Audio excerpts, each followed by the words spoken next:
Hello and welcome to the No Hair All Heart podcast. I'm your No Hair All Heart host, Mookie Spitz. And today I want to talk about how 70% sucks. 70%, 7 out of 10, is technically a passing grade in most educational contexts. However, if you get to the professional schools, medical school, law school, 70% is a fail grade. And I'm going to argue that 70% in life sucks too. Before I moved to California last year, I lived on New York's Upper West Side. And I got a visit from a childhood friend. Knew him from Chicago. And he would often come up to the Upper West Side when he would do business or visit the East Coast. And we'd hang out. And this evening of mention, we hooked up with one of his friends who, shall we say, is quite the Broadway celebrity. We both knew him back in elementary school, middle school, high school. Suffice to say, he's a MacArthur Genius Award winner, has won a couple Emmys, and is by any stretch of the imagination a self-made success story. Living the American dream, no doubt. How could he not? We're riding back from the bar where we're having a few drinks. This celebrity in question, our friend, summoned a limo to pick us up. Why wouldn't he? Me and my buddy appreciated it. And we're rolling back to the hood from Midtown. And we're talking about the good old days. We went to a rough and tumble middle school in Evanston, Illinois. And that in and of itself is worthy of a dozen podcasts. But to suffice to say, for this one, that we're yicking and yakking about the good, bad old days, the bad, good old days.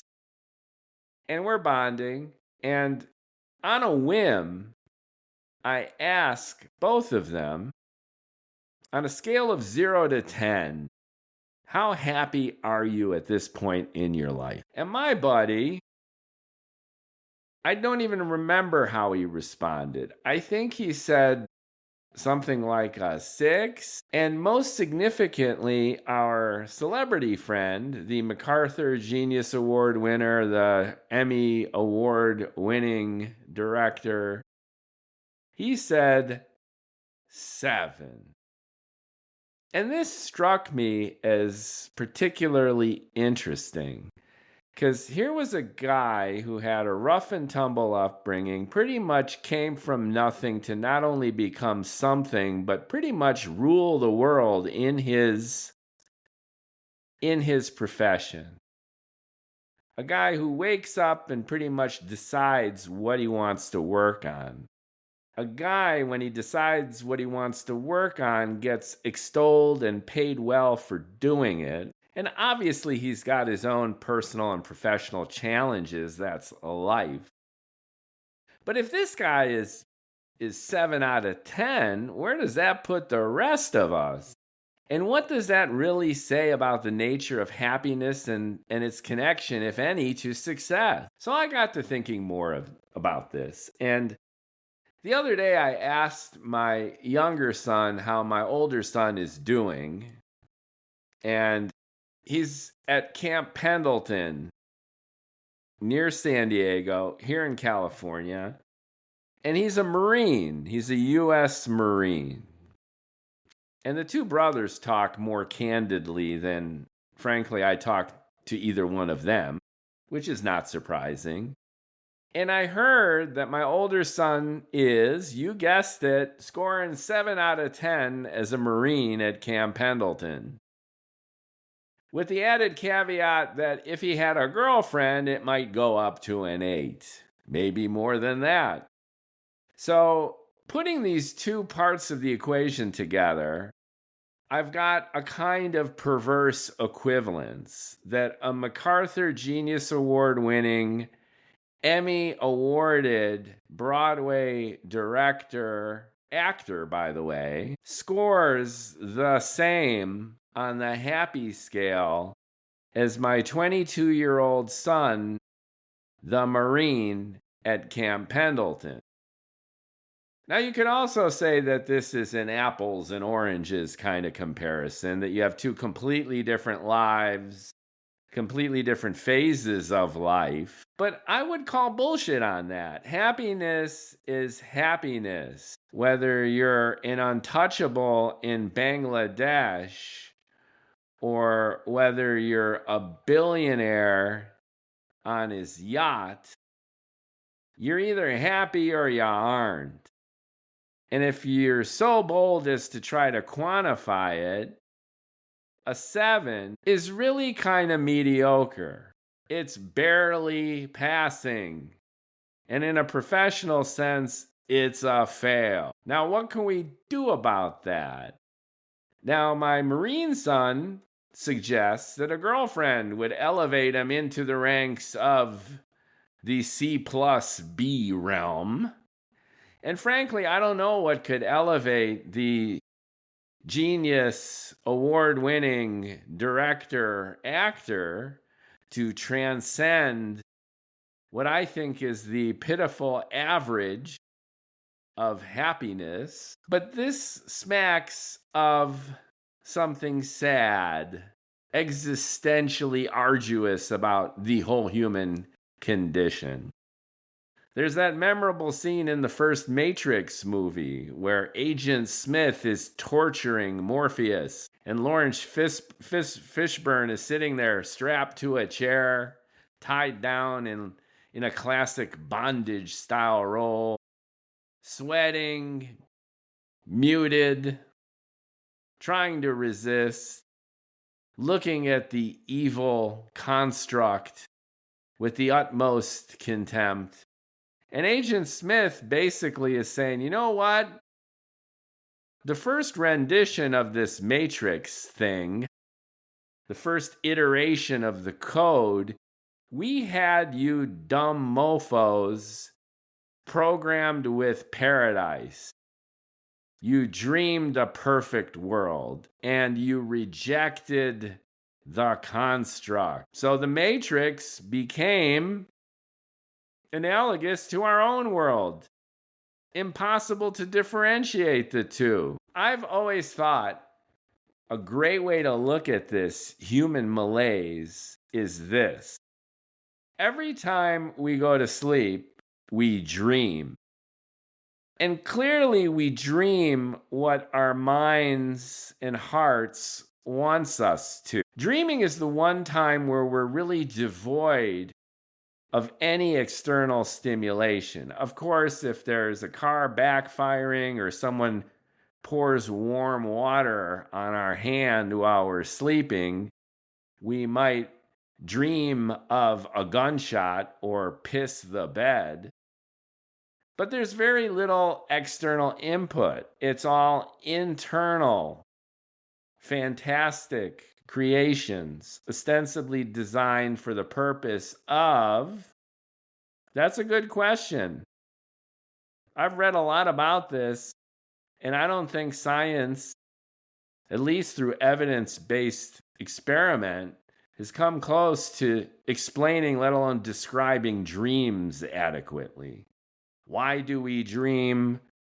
In this sense, what do we dream? But all the rationale aside, clearly we could dream anything we want, or at least our unconscious wants. So this all begs the question of why do we have nightmares? If we can dream anything we want, why don't we just dream of paradise? And instead, we use our dreams as a catharsis and a processing of the day's imperfections and anxieties. to only repeat them in our sleep.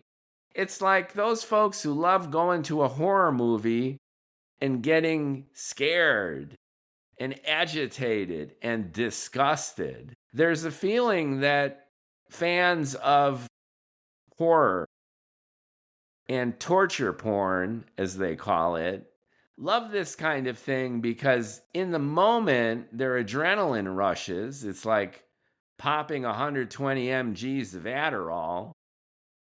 But then when the film stops and they walk back out of the theater, then they can breathe a sigh of relief that they're not in that movie being torture porn.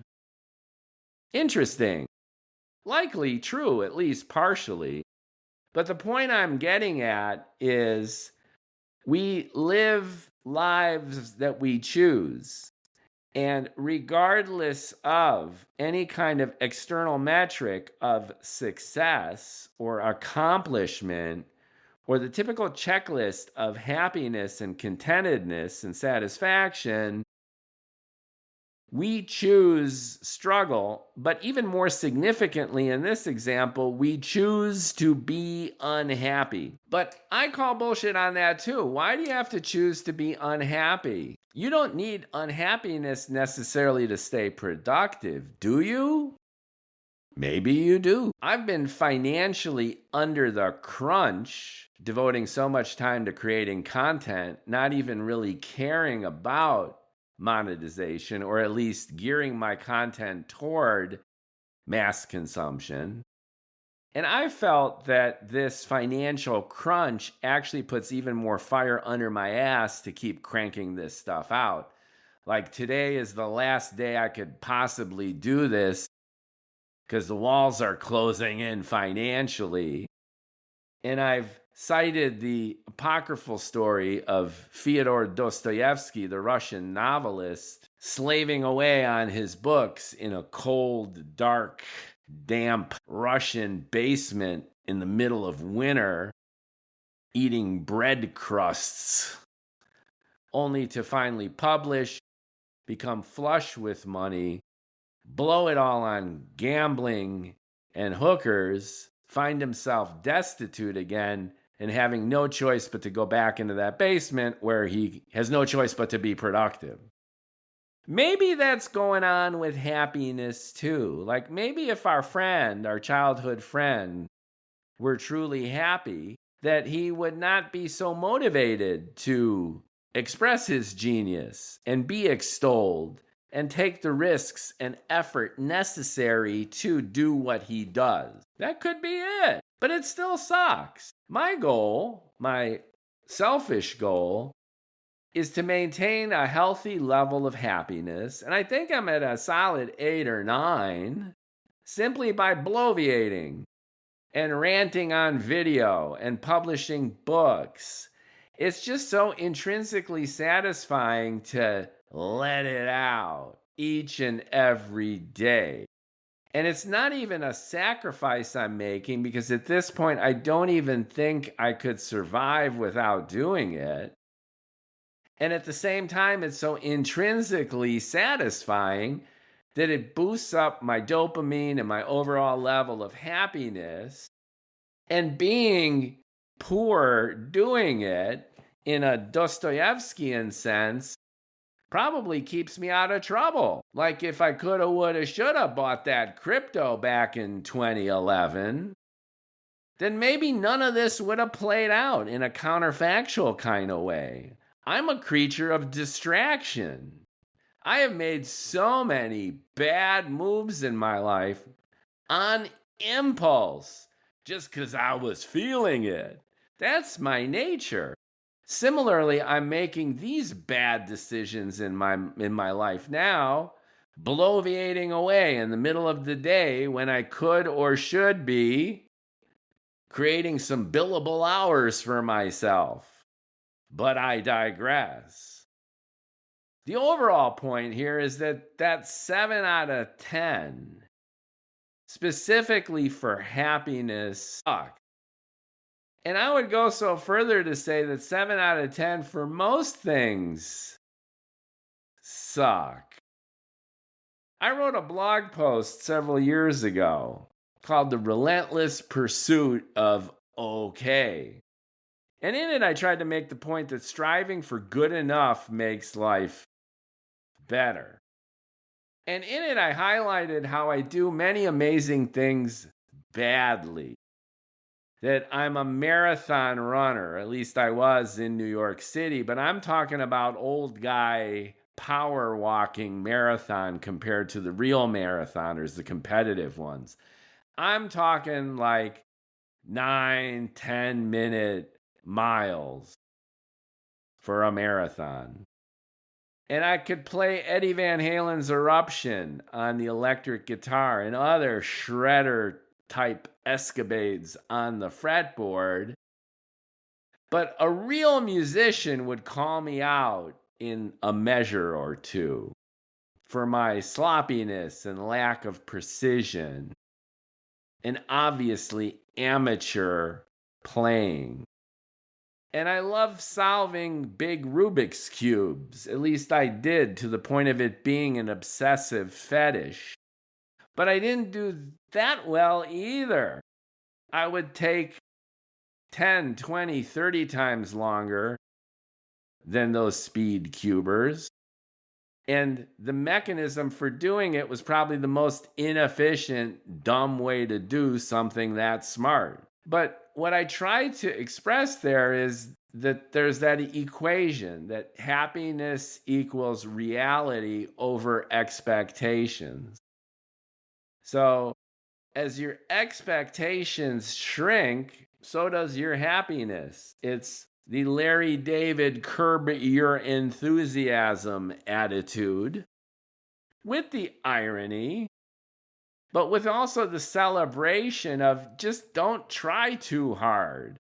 We kill ourselves to live in this society. So the opposite of being content with the shitty 70% is overdoing it in every way, including trying hard to be happy with a 90%, a 95%. But here I'm trying to make the distinction between good enough being this glorious celebration of mediocrity and the embrace of a less than average level of commitment, happiness, and dedication to one's own life. And that's a tough distinction to make in our highly competitive, materialistic, consumer-driven bullshit society. And this is what trips up a lot of people, I think.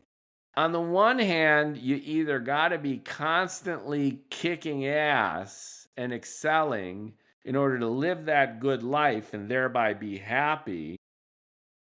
And on the other hand, it's great to kill yourself to save enough money and then air quote retire. And then what do? Trounce around in funny clothes on a golf course. Or maybe be more magnanimous and travel the world and realize your dreams to see countries and explore. It's all awesome. I'm not sitting here trying to judge people who like golf or am envious of people at this point in their lives have the disposable income to afford tours around the world and indulging all of their fancies.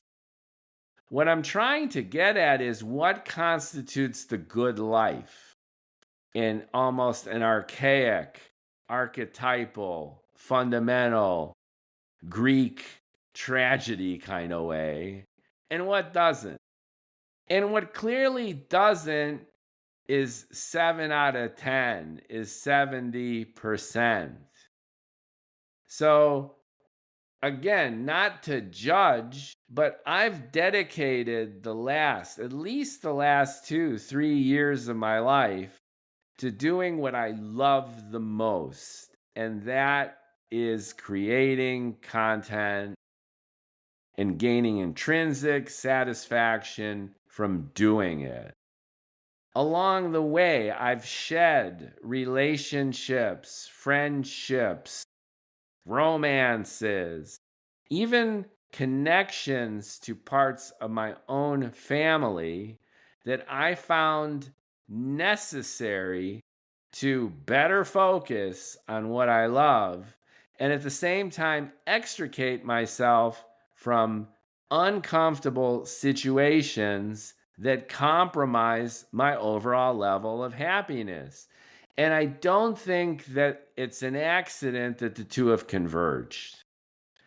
If you are honest with yourself, if you take a look at your own life within the context of the experiences that you've accrued, and you're willing to be flexible and take some risks, and if you honestly look yourself in the eye, in a mirror, in your mind's eye, and the reflection of your life and the lived experiences of decades, and ask yourself what number you're at, 0 to 10 on the happy scale. And if you give yourself a 7 or lower, then I think you need to change shit up. And it doesn't have to be radical, and it doesn't have to be overnight, but it behooves you and even those around you to make some changes. Some of these could be minor: diet, exercise, simple habits throughout the day. Dump one addiction, an unhealthy addiction. Pick up a healthy addiction. Whatever it takes, one step at a time. Inch it up from 7. First, conclude that 7 sucks and is unacceptable, and then give it a whirl. Try it out. Small, medium, large. And sometimes this might take a radical transformation of what you have been and what you're doing to what you need to do now so you can become that whom you always knew you were and needed to be. There's nothing new or earth-shattering in any of this, but it hits home when you apply it. And I think the baseline is the recognition that at 7 out of 10, you got a problem. I was talking to the same childhood friend just the other day, where a lot of this kind of ideation and feeling got triggered. And he was saying that he needs to do this or that he's got this obligation and that obligation. And he's stressed. He's been doing a lot of what he's been doing for the last 15, 20, 25 years. And fairly recently, there have been aspects of his professional life and his personal life which have taken him out of that zone and teased him a little bit with the possibility of notching that 7 out of 10 up to values that might be a little bit higher. And that got me thinking of our mutual friend, the celebrity Broadway star, and his 7 out of 10. And as part of our conversation about our friend and about each other and about our respective levels of happiness and what we've done or haven't done to go about changing or not changing things up in our tender young age that we're all at, we came to a mutual realization that life is precious. Many people that we've known at this tender young age have literally dropped dead. They're walking down the street and they sustain a shuddering myocardial or stroke, and they're flatlining before they even hit the ground. We've got other people we have known in high school throughout our lives who get cancer, who commit suicide. Louis C.K. has a great skit that when you're 30, you're just kind of walking up the street, dum da dum da dum da dum da dum, and then in the distance, you see somebody check out, and you're like, whoa, wow, look at that guy, and you don't think much about it because it doesn't really impact your life, and it's an anomaly. And then as you get older, people start dropping all around you, and you're like, whoa, and you come to the realization you're mortal. Your time is gonna come. And that realization that we could honestly share while we're talking to each other the other day reinforces this notion that if you don't do it now, when the hell are you gonna do it? And if it doesn't entail risk and transformation, the paradox here is the usual conception is that if you make big changes late in life, that's really hard, right? Because you're in the mode and you're in the habit and you've been doing the same thing for decades. And how can you're a fuddy-duddy old person, so how can you change your ways? But the irony is twofold. The one is the pressure point of this realization that if you don't do it now, you never will, coupled with the fact that even if you give it a shot and you fail, the stakes aren't nearly as high as when you had, let's say, children as dependents and all these people relying on you. One of the anchors of adulthood, and also its scourge, is that it's not about you anymore. It's about the people you love and you just have to take care of. And when these people, namely your own children, or it could even be an older relative, what have you, when these people that you love, that you are caregivers, parents for, reach the point of their own independence, then things change. Then your role shifts from that caregiver and parent back to the adventurous, creative, resourceful, flexible individual of your youth. A lot of people talk about this, and there's a big movement you could see on influencers online of people in their 50s, 60s, 70s even, who are jump-starting an entirely new existence based on this sense of freedom and release. But people get scared. People don't want to do it. People don't want to take that risk. And no pain, no gain. And there's no certainty that the risk will pay off. But here's the other opportunity that's hidden in that. As you get older, if you fuck up, if your dream doesn't come true, as long as it's intrinsically rewarding to you that you're doing whatever the hell you could or should be doing to up your happiness out of the shit tank of 7 or lower to an 8, to a 9, to a 9.5, even if it doesn't go beyond simply doing that in the moment, it really doesn't make that much difference. If you're going into debt, you go broke, so be it. Tank out. Take the money and run, or go bankrupt. At least you had the joy of taking it up to 11. You did it. You took that risk before you're gonna die. And before you die bankrupted, you're gonna have a smile on your face that you didn't even let that hold you back, that you did it. Compare that with the travesty of disappointment and doubt and regret that so many folks have when they reach the point when they look back on their lives and they think, man, if I have anything that I woulda, coulda, shoulda done differently, I would have taken that risk. Instead of worrying so much about what other people thought about me, even though they really didn't care about me or give a shit, I didn't write that book. I didn't go to Thailand and fuck my brains out. I didn't parachute out of an airplane. I didn't bungee cord off the Golden Gate Bridge. I didn't play poker for 2 continuous weeks. I didn't do this. I didn't do that.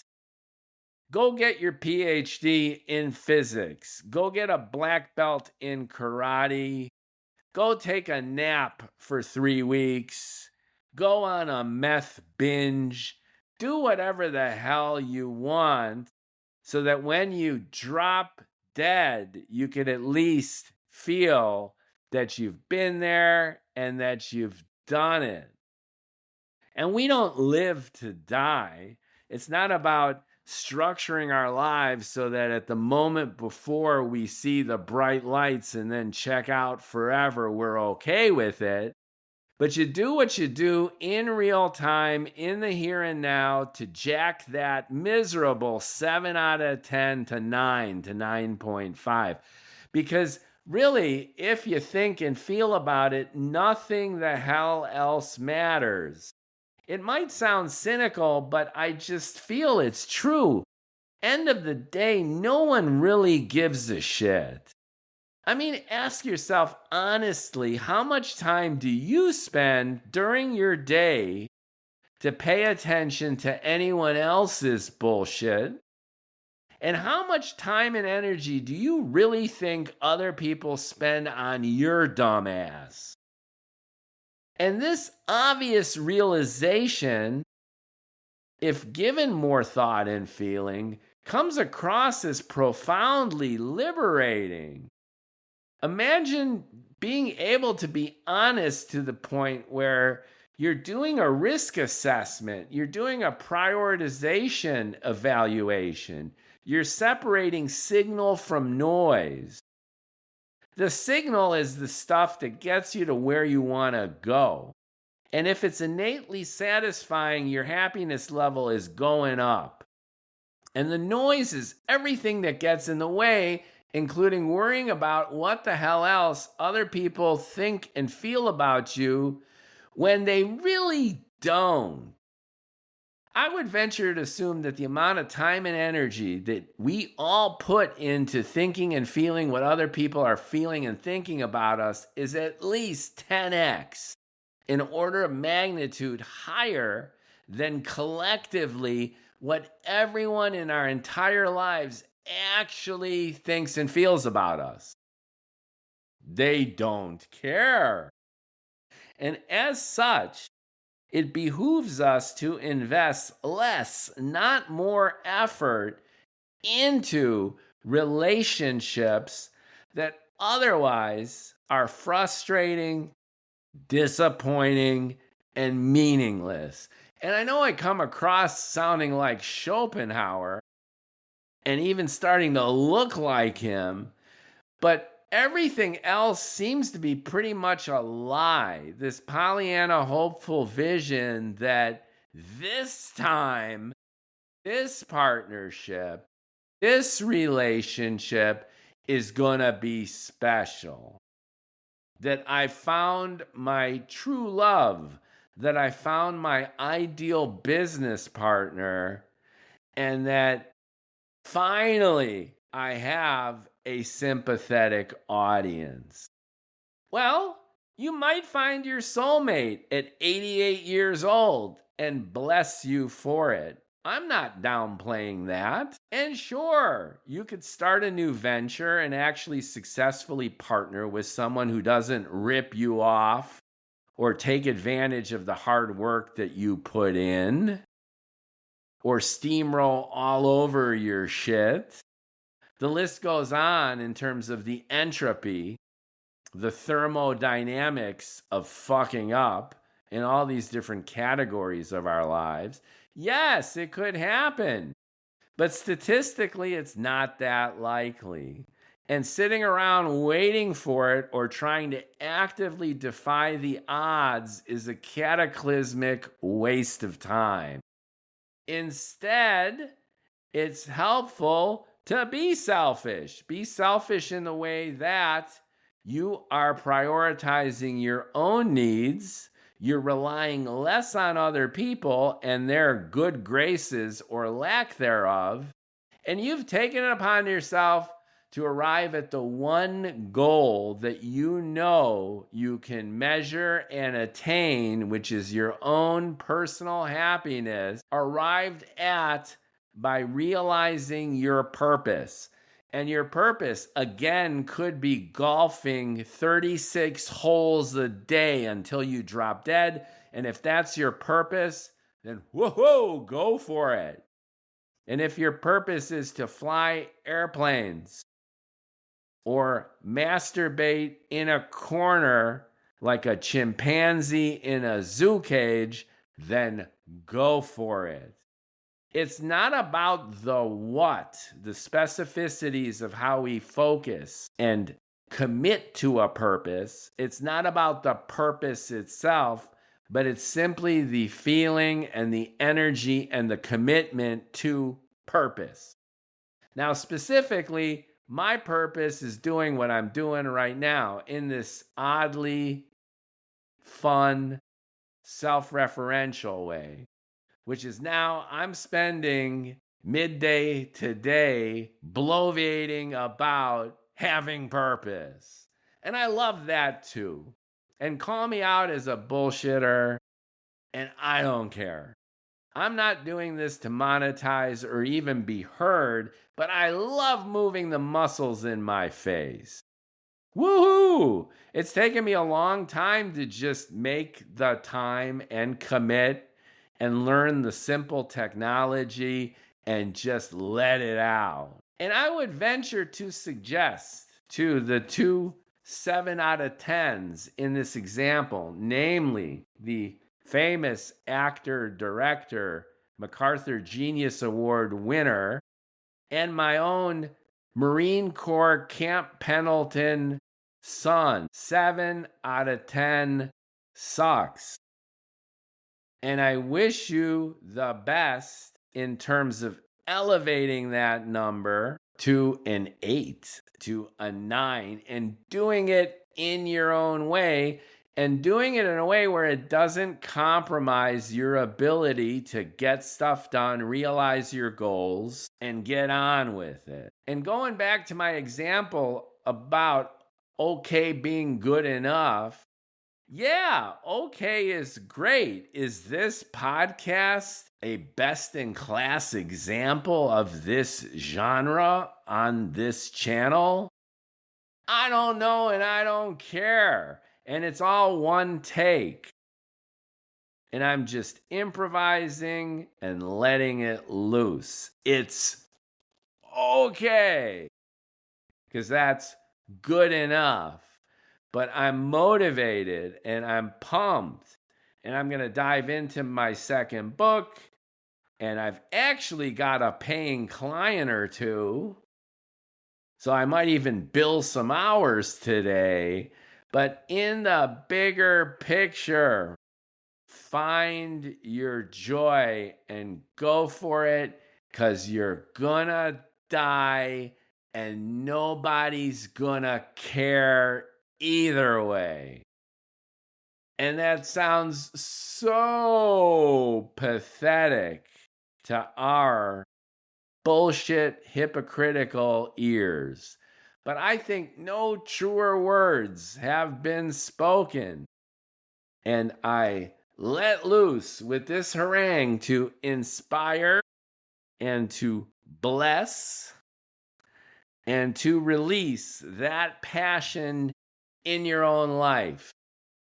Get divorced, break up, start a new relationship. Do what you've always wanted to do. And if you have to, go broke doing it. You're going to piss people off regardless of what you do. So do what makes you happy and see what happens. Stay flex. Change it up. and I'm yelling at myself. This is a self-inspirational rant to remind myself that no pain, no gain, no risk, no reward. And as cliche as this entire harangue has sounded and actually is, the truest of truths have been here forever. They're not gonna change. And we either learn these lessons and embrace them to up our game from a miserable 7 to an 8 to a 9. And then, if we do, check out with a big smile on our face, then it's mission accomplished. Thanks for listening. I'm always eager for your feedback. More to come. And now I actually have to do some real work. But just the sheer momentum of this kind of rant and the joy of sharing will get me through it and then some.